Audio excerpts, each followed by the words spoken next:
Good morning, everybody, and this is your Forex day trade setups for today. So, starting off with Euro USD as usual, and we are flirting with this level. You can see the whole of last week we battled to get above this swing high at 109746. Oscillator is not offering anything at the moment. You can draw a trend line along the bottom as well if you want to.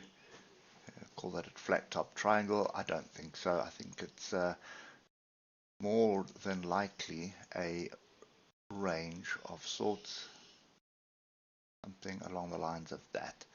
So we have popped above, but we've popped above it in the past as well.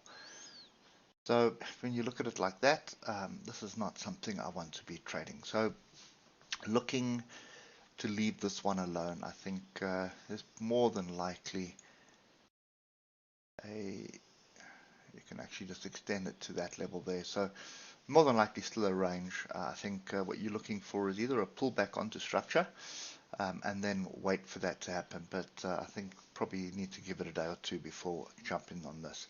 Moving on to US dollar Japanese yen, kind of the similar situation. You can see what happened last week: big up, big down, big up, big down, big up.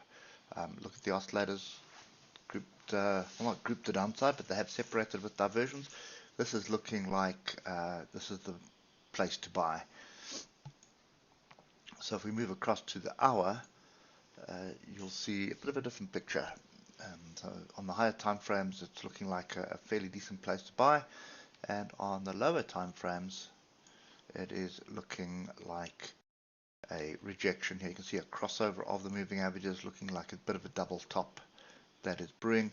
I think the only time I'm going to get interested in this for a short would be 133.891. I'd want to see a break and a retest of that.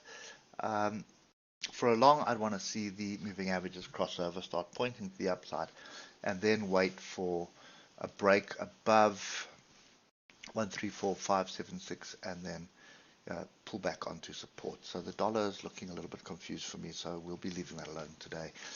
Moving on to pound, British pound, Japanese yen. Big up, big down last week, which is leaving us with a little bit of, not quite a pin bar, but a big tail to the upside. You can see the last couple of weeks, that's all we've done. Look to the left, and you can see all these weekly tails here. So for me, trend could be to the upside, but look what happened yesterday. Big down, big up. Sorry, not yesterday, but Friday. So if you look at that on the daily, that's a massive pin bar. Onto structure. Oscillators group to the upside. I really don't like what I'm seeing. Very difficult to jump in on something when everything's so chaotic. But nevertheless, this is the level, 166.855, and then just take your other levels and just bring these tails here into play. So that's the zone you're looking for. You're looking for a pullback onto that, looking for a crossover the moving averages, in order for us to look for an opportunity to buy, for this to continue with the trend. And lastly, euro British pound, and you can see last week's big down, big up, and then closing off with a down. No diversions or anything there, so nothing really fancy, but price action from Friday is pretty interesting. So it's big up, big down, and we're coming on to support. So I think what you need to be doing is pay attention to a break and retest of 0.88328. Alternatively, you'd be looking at London breakout strategy. So there's the top of it. You're looking for the first 8 1-hour bars, break above, it's a long with a stop below.